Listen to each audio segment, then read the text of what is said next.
안녕하세요. 결혼한 지 4년 차의 30대 여성이에요. 제가 원래 제 이야기를 잘하는 편이 아니다 보니 어떻게 시작해야 하나 싶은데, 사실 오늘 친구랑 만나서 커피 한잔하며 수다 좀 떨려고 했는데, 친구가 몸이 안 좋아 못 나오겠다고 하더라고요. 저는 이미 집에서 나왔는데 말이죠. 다시 들어가자니 모처럼 차려입고 나온 게 아깝기도 하고 그래서 집에서 조금 떨어진 곳에 있는 조용한 카페에 왔어요. 그리고 뭘 할까 고민하다 이렇게 익명의 힘을 빌려 얼마 전까지 어머님과 겪었던 갈등을 한번 적어볼까 해요. 지금은 어느 정도 상황이 정리되었긴 하지만요. 아무튼 가벼운 마음으로 들어주시면 감사하겠습니다. 이렇게 말하면 좀 철없게 들릴 것도 같은데 20대 때는 당연히 30대에는 결혼해 있을 줄 알았고 30이 넘은 직후에도 마음만 먹으면 금방이고 할 수 있을 줄 알았어요. 그런데 34이 넘어가고 주변을 둘러보니 어느새 대부분의 친구들은 다 결혼했고 심지어 아이도 한둘은 있는 거예요. 그리고 그제서야 제가 너무 안일했구나 싶으면서 그때부턴 빨리 결혼해야겠다는 마음으로 소개팅을 하기 시작했는데 인연을 만난다는 게 밀린 숙제하듯 몰아서 한다고 되는 일이 아니더라고요. 그래서 결국 1년 정도 지난 후에는 한마디로 에라 모르겠다 어떻게든 되겠지 하고 마음을 접으려고 했거든요. 그런데 딱 그 시기에 아는 언니가 자기 후배라며 한번 만나보라고 지금의 남편을 소개시켜주대요. 정말 괜찮은 사람이라고 자기를 한번 믿어보라며 말이죠. 그래서 마지막이다 생각하고 나간 자리였습니다. 그리고 참 웃긴 게 그때는 이미 제가 결혼에 대해서는 열정이랄까 그런 게 어느 정도 식은 상황이었다 보니 첫 만남인데도 불구하고 긴장이 된다거나 그런 게 없더라고요. 말도 술술 잘 나오고 그리고 남편이 말하길 자기도 원래 낯을 꾀가리는 성격이라 걱정이 많았는데 제가 너무 편하게 대해주니까 좋았다나요?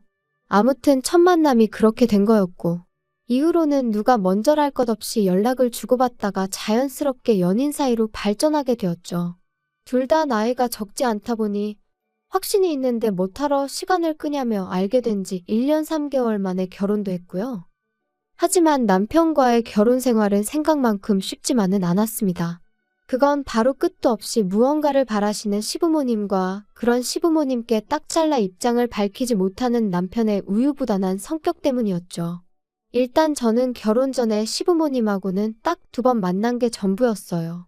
그리고 그 2번마저도 처음 결혼 허락을 받기 위해 시댁에 인사를 드리러 갔던 날과 상견례 날이었다 보니 솔직히 시부모님이 어떤 분들인지 파악할 여유 따위는 없었거든요. 그런데 막상 식을 올리고 나니까 시부모님과 친정부모님은 왜 이렇게 다른 건지 사실 경제적인 부분이라던가 그런 것만 놓고 보자면 시댁이나 친정이나 큰 차이는 없었거든요. 그런데 예를 들어 식당에 간다고 하면 시부모님은 당연히 저희 부부가 산다고 생각하시는 반면 친정에서는 저희 자리 잡을 때까진 그래도 부모 그늘 아래 있다고 생각하라며 친정부모님이 먼저 내주시고 어디 장을 보러 가도 시부모님은 당연히 저희가 시부모님 몫까지 계산해줘야 한다고 생각하시는 반면 친정부모님은 그동안 먹고 싶었는데 비싸서 못 산 거 있음 지금 사라고 해주시고 솔직히 엄청 큰 단위의 돈이 오가는 건 아니었지만 그래도 그럴 때마다 얼마나 기분이 상하던지요.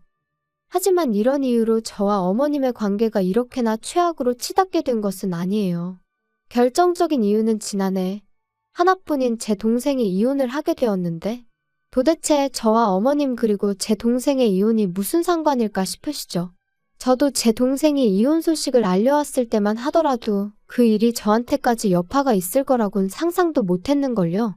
일단 제 동생 이야기를 해보자면 제 동생은 저와 달리 결혼을 일찍 했어요. 혼전 임신 그런 건 아니었고 당시 4년째 만나던 제부 쪽 아버님 그러니까 사돈어른 건강이 안 좋아지면서 그쪽에서 하루빨리 식을 올렸으면 했거든요. 사실 어차피 결혼 이야기는 오가던 사이고 다만 때를 정하지 못하고 있던 커플이었기에 그게 큰 문제는 되지 않았고요. 아무튼 그렇게 둘이 결혼하고 1년 만에 아이를 갖고 또 10개월 후에는 건강한 아들을 낳았고 솔직히 저랑 달리 여동생은 한마디로 교과서 같은 인생을 살았어요. 그런데 지금으로부터 2년 전 당시 조카 나이가 7살이었는데 사고로 세상을 떠났습니다. 동생은 임신을 하면서 직장을 관뒀다가 조카가 5살이 넘어가자 다시 일자리를 알아보기 시작했어요. 나이도 있고 경력이 단절된 기간도 길다 보니 너무 불안하다면서 말이에요. 말이 나왔으니 말이지만 사실 자기 하는 일에 워낙 자부심도 있었고 좋아했던 동생이었기에 회사를 관둬야 될 것 같다고 했을 때는 제가 다 속상하더라니까요.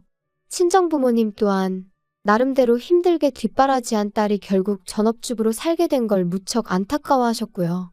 하지만 결국 보란듯이 동생은 재취업에 성공했어요. 그러니 저희 친정은 말 그대로 축제 분위기가 따로 없었답니다. 하지만 얼마 후 만났던 동생의 표정은 어쩐지 밝지만은 않더라고요. 그리고 나중에서야 말하길 사돈어른께서는 동생의 재취업을 무척이나 못마땅해 하셨다대요. 다시 직장에 들어가겠다 했을 때부터 결혼하고 아이를 낳고 했으면 이제 여자 김지영이 아니라 남자 박지훈의 아내이자 박준우의 엄마로만 살아야 한다면서 자꾸 내 인생이 어쩌고 그러면 안 된다고 그거 아주 못된 짓이라고 그러셨다나요? 상견례 때 배웠던 사돈어른의 이미지와는 너무나 상반되던 여동생의 말에 저도 저희 친정부모님도 크게 충격을 받았어요. 아무튼 그리고 이후로도 걸핏하면 그깟 몇 푼 벌어온다고 유세 떠느라 네 할 도리를 똑바로 못하면 가만 안 두겠다. 네 친정엄마한테 전화해서 너 데려가라 할 거다. 정말 별의별 소리를 다 하셨더라고요. 하지만 이후로 동생은 직장 생활도 육아도 그런대로 잘 병행해 나가는 눈치였어요. 그런데 2년 전 그날 동생 말로는 갑자기 회사에서 지방에 있는 공장에 다녀오라고 하더랍니다. 진행 중인 프로젝트에 차질이 생겼네 어쩌네 하면서 직접 현장에 가서 사진을 찍어오랬다나요. 그리고 동생은 그걸 싫다 좋다 할 위치가 아니었기에 어쩔 수 없이 제부한테 전화해 잊지 말고 아들을 유치원에서 픽업하라고 했다는데 제부가 그만 그걸 깜빡했던 거죠. 그리고 그 사이에 혼자 집에 오던 조카가 버스에 치여 며칠 동안 병원에 입원해 있다가 세상을 떠났어요. 이 일로 양쪽 집안에서는 당연히 난리가 났습니다. 아니, 난리 정도가 아니라 말 그대로 초상집이 되어버렸죠. 그런데 어이없게도 일어나 중에 제부 쪽에서 동생 탓을 하기 바쁘더라고요. 애시당초 엄마라는 여자가 밖으로만 돌아다니 이런 일이 생길 수밖에 없었다며 어찌나 비난을 해대던지. 하지만 저희 쪽에서 보기엔 동생의 부탁을 깜빡한 제부가 더 잘못한 거 아닌가 싶었거든요. 그리고 막말로 조카는 제 동생 혼자 낳았냐고요. 그렇지만 동생이 그래도 자기 남편한테는 뭐라고 하지 말라고 그 사람은 자기한테 미안해하고 죽을 만큼 괴로워한다면서 감싸는데 아무튼 그때를 생각하면 지금도 가슴이 찢어지게 아프고 우라가 치밀고 그래요. 그리고 결국 그렇게 시달리던 동생이 제부한테 이혼하자 했어요. 같이 있으면 애가 더 생각나고 결국 당신도 미워지고 서로가 더 불행해지는 것 같다면서 제부한테 제발 놓아달라고 그랬다대요. 그리고 이혼만큼은 절대 못한다던 제부도 결국엔 동의했던 거지요. 그런데 여기서 제부가 생각지도 못한 얘기를 꺼냈습니다. 자기 엄마 때문에 많이 힘들었겠다며 가족이 살던 아파트를 제 동생 명의로 바꿔줬거든요. 참고로 동생은 조카가 죽고 나서 청소기 필터에도 조카 머리카락이 있다며 못 비우고 있을 정도로 조카의 흔적이 조금이라도 남아있을 법한 물건부터 시작해 조카가 쓰던 방까지 정말로 애착이 컸어요. 그래서 이혼하자 했을 때도 집을 처분할 수도 없고 어쩌면 좋으냐고 무척이나 걱정했었죠. 조카가 쓰던 방은 도저히 정리할 자신이 없다면서 말이에요. 그리고 다행히 그 마음을 제부는 알아줬던 거죠. 그런데 이 이야기를 들으신 어머님께선 말 그대로 막말을 쏟아내셨습니다. 그래도 네 동생은 참 재수도 좋다면서 남들 같으면 애 죽인 애미라고 손가락질 받았을 거라나요? 그리고는 그 남자 부모는 아파트명에 바꿔준 거 아는 거냐. 모르니 가만히 있지 알면 그냥 둘 리가 없다. 우리 집 같으면 어림없다. 뭘 잘했다고 재산까지 낼름 받아먹냐. 그리고 제 입장에선 당연히 이런 소리를 듣고만 있을 수는 없더라고요. 그래서 어머님한테 저희 친정일 가지고 이러쿵저러쿵 하지 마시라고 저도 한번 신우 얘기 가지고 막 떠들어 볼 거냐 그랬어요. 그리고 아파트를 받았다고 제 동생이 받은 상처가 아무는 거 아니다. 하지만 그나마 아파트 줄 형편이라도 되는 집이니 얼마나 다행인지 모르겠다고. 까놓고 말해서 신우는 지금 이혼당하기라도 하면 집은커녕 차나 한 대 받을 수 있겠냐고요. 사실 저희 친정이 조카 장례 치르고 동생 이혼으로 시끄러웠던 동안 시댁이라고 아무 일도 없던 게 아니었어요.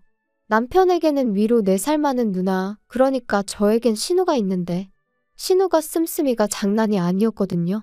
누가 보면 진짜 재벌집 딸인가 싶을 정도로 비싼 물건도 척척 사나르고 어머님한테 선물도 자주 해드리고 뭐 자기 돈 자기가 쓴다는데 누가 뭐라 하겠냐마는. 그런데 심해부가 서울로 올라오게 되면서 그동안 신우 씀씀이의 비밀도 만천하에 드러나게 되었습니다. 심해부가 다니던 전 직장은 지방에 있었고 그러다 보니 이런저런 문화적 복지라던가 혜택이 많은 건 아니었는데 딱 하나 정말 부러웠던 거, 그건 바로 사택이 있다는 거였어요. 사실 남편에게 듣기로 심해부나 신우나 결혼할 당시 모아둔 돈도 없었고 양쪽 집안에서 그렇다고 크게 도와줄 형편도 아니었다 보니 사택은 정말 큰 도움이 되는 상황이었다대요. 그런데 이제 두 사람 사이에 아이가 생기면서 신우는 무슨 생각이었는지 모르겠지만 심해부는 종종 애는 서울에서 키워야 된다 그런 소리를 하더라고요. 그리고 그 소리는 애가 커갈수록 더 자주 들려왔는데 그 집이 원래 엄마인 신우보다 아빠인 심해부가 더 자식 교육에 열을 올리는 편이었거든요. 아무튼 그래서 심해부가 서울에 올라오고 싶은가 보다 올라오겠구나 싶더니 기어이 서울에 있는 회사로 이직에 성공했다면서 2달 안에 이사를 온다는 거예요. 그리고는 신우더러 그동안 모아놓은 돈에 대출받아 전세라도 구하게 알아보라 했던 건데 문제는 심해부의 생각과 달리 신우는 한 푼도 모아놓지 않고 그동안 심해부가 벌어다 준 돈을 다 써버렸던 거였죠. 신우는 자기 이러다 이혼당한다며 하루가 멀다 하고 어머님한테 연락을 해대는 눈치였어요. 그리고 그렇게 어머님이 내리받은 스트레스는 고스란히 저희 남편한테 전달되어졌죠. 어머님께선 이러다 네 누나 이혼당하면 어쩔 거냐고, 가만히 보고만 있을 거냐, 네 누나가 얼마나 너한테 잘했냐 하시며 남편을 들들 볶으셨는데 사실 신우가 얼마나 저희한테 잘해준 건 없어요. 저는 싫다고 필요 없다고 하는데도 자기가 쓰다 질려버린 명품백을 준다던가 심해부가 안 입는다며 비싼 옷을 남편에게 가져다주는 일이 몇 번 있긴 했지만 솔직히 고맙기는커녕 부담스럽고 짐스러워서 돌려준 지 오래였으니까요. 아무튼 이런 식으로 몇 번 통화가 오가더니 하루는 어쩐 일로 어머님이 남편이 아닌 저한테 연락을 해오셨어요. 그리고는 당신 아들하고는 대화가 안 통한다며 저랑 얘기를 하셔야겠다 하시더니 정말로 저희 집에 오셨습니다. 그리고 사람이 직감이라는 게 있으니까 잘은 몰라도 제가 듣고 싶은 소리는 아니겠구나 싶대요. 그래서 솔직히 뭔진 몰라도 일단 무조건 거절하겠다는 마음으로 어머님과 마주 앉았는데 어머님 말씀은 제 예상을 훨씬 뛰어넘는 것이었어요. 제 동생 이야기를 꺼내시면서 거기서 동생이 혼자 살지 않냐 하시더니 그러지 말고 그 집을 신우한테 잠깐이라도 내주면 안 되겠냐셨거든요. 어차피 제 동생은 이참에 친정에 가 있게 하라는 나름대로 대안까지 제시하시면서 말이죠. 어이가 없어서 제가 그게 말이 되냐 제발 상식선에서 얘기 좀 하시라고 화를 냈어요. 제 동생이 그냥 혼자 그 집에 살고 있는 게 아니고 상황이 상황인지라 그러고 있는 건데 하지만 이후로도 저는 도무지 화를 삭힐 수가 없어서 도대체 사람이 어떤 식으로 뒤틀리면 생각을 그런 식으로 할 수 있는 거냐고 따졌습니다. 그랬더니 어머님이 말씀하시길 죽은 사람 바짓가랭이 붙들고 늘어진다고 돌아오는 거 아니라면서 산 사람이라도 제대로 살아야 하지 않겠냐. 제 동생에게 있었던 일은 안타깝지만 신우까지 네 동생처럼 살았으면 좋겠는 건 아닐 거 아니냐. 네가 나서서 도와주지 않으면 네 신우 이혼당하게 생겼다. 저는 어머님한테 한마디만 더 하시라고 그럼 그땐 저도 가만 안 있겠다 했어요.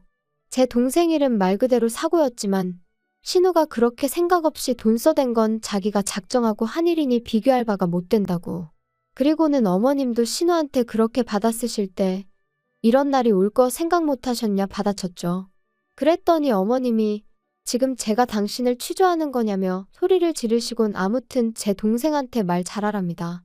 안 그러면 신우가 이혼당하기 전에 저부터 남편, 그러니까 어머님 아들하고 이혼하게 만들겠다면서 말이죠. 기도 안 차고 어이없는 어머님의 말씀에 신우한테 전화를 걸었어요. 왜냐하면 저는 적어도 어머님의 억지가 어머님 혼자만의 시나리오인지 아니면 신우랑 혹은 제 남편까지 같이 이야기가 된 건지 궁금했거든요. 이후로 몇 번의 신호음이 울리고 신우가 전화를 받았습니다. 안부를 묻는다던가 떠본다던가 그러고 싶은 마음도 아니었기에 단도직입적으로 물었어요. 어머님이 제 동생 집을 형님한테 내주라고 막무가내로 나오시던데 어떻게 생각하시냐고요? 그랬더니 신우가 말 나왔으니 자기도 한마디 하겠다면서. 요즘 저출산이라고 뉴스에서 매일 나오는 거 알지? 그러니까 나처럼 애 키우는 사람들이 존중받는 사회가 되어야 돼. 더 좋은 환경에 있어야 되고, 사회적인 배려가 필요하다니까? 그리고 우리 엄마나 내가 올케한테 바라는 것도 별거 없어. 솔직히 올케 동생은 이제 애도 없고, 집만 차지하고 있는 거잖아. 그거 사회적으로 되게 안 좋은 거다? 땅도 좁은데 왜 혼자서 그렇게 넓은 데를 차지하고 있냐 이거지. 이기적인 거 아니야? 그리고 내가 키우는 내 아들은 나만의 아들이 아니고 우리 모두의 아들이라니까? 나중에 내 아들이 자라서 세금 내고 하면 그걸로 우리가 받아 쓰는 거니까. 올케 동생도 마찬가지고. 그러니까 소중하게 돌봐줘야 하는데 살 집 하나 못 구해서 내가 이혼이라도 하게 되면 안 되지 않겠어? 무슨 개소리를 그렇게 정성스럽게 논리적인 척 하는지 정말 못 들어주겠더라고요. 그래서 제가 신우더러 형님 이야기 듣고 있으니 형님이 얼마나 멍청하고 뻔뻔한지 그건 확실히 알겠다면서 이혼하는 게 낫겠다고 했어요. 이혼하고 애는 심해부 혼자 키우는 게 애한테 훨씬 도움이 되겠다고요. 형님 같은 사람들 때문에 멀쩡한 애엄마들이 싸잡아서 욕을 먹는 거라고. 진짜 머리가 어떻게 된 거 아니냐고 그러곤 병원이나 가보라 했죠. 그리고 이 통화로 인해 다시 한번 시댁에서는 난리가 났어요. 당연히 신우는 제정신이고 저더러 미친 X라면서 말이죠. 화도 안 나더라고요. 다 그나물의 그 밥인 걸 알게 되었으니 어이만 없었달까요? 그리고 다행이라고 해야 할지 이런 와중에 저희 남편은 그래도 제 편이었어요. 아니, 솔직히 말하자면 제 편이라기보다는 적어도 어머님이나 신우 편은 안 들더라고요. 제가 그쪽 욕하면 자기가 생각해도 제정신이 아닌 것 같다며 한마디 덧붙여주긴 했고, 그렇지만 그렇다고 그쪽에다 대고 저한테 사과해라 어째라 그런 소리는 또 못하는. 그래서 솔직히 시댁이 재수없어서 남편하고도 이혼해버릴까 그 생각도 안 한 건 아니었는데 일단은 안 하려고요. 사실 남편을 너무 사랑해서 그런 것보다는 동생 일로 친정부모님 속이 얼마나 상하셨겠어요. 그런데 거기다 대고 저도 이혼하게 되었다 그런 말은 차마 못하겠습니다. 할 때 하더라도 지금은 아니다 그런 거지요. 그리고 한편 심해부가 결국 신우가 모아놓은 돈도 없고 심지어 절대 안 된다고 했는데 몰래몰래 골프까지 배워서 필드에 다닌 것도 알게 된 모양이에요. 역시나 예상대로 심해부 입에서 이혼 소리 나왔고 들리는 말로는 재산 빼돌린 걸로 신우랑 어머님을 고소할 거라던데 가족 사이에 가능한 이야기인지는 모르겠지만 어쨌든 볼만하겠다 싶어요. 남의 불행을 보고 즐거워하냐며 혹시 저를 욕하신다면 이건 불행이 아니에요. 자업자득이지요. 아무튼 지금 바라는 건 그저 아무쪼록 하루빨리 동생이 슬픔에서 벗어날 수 있었으면 좋겠다는 거예요. 그리고 남의 불행을 파헤치며 거기서 어떻게든 자기 입속을 차리려던 신우나 어머님한테는 어떤 식으로든 응당 대가를 치르게 될 거라는 말밖에는 할 말이 없네요. 물론 동생하고 신우를 보고 있자니 사람이 착하게 산다고 늘 좋은 일만 있는 것도 아니고 못되게 산다고 늘 안 좋은 일만 있는 것 같지도 않다는 거지만요. 그래도 물론 결국 착하게 사는 게 정답이겠지요? 제 생활은 둘에 비하면 그다지 유별날 것도 없고 평범한 듯하니 불평불만 없이 감사하는 마음으로 살아야 하는 건지 아무튼 생각이 많아지는 요즘입니다.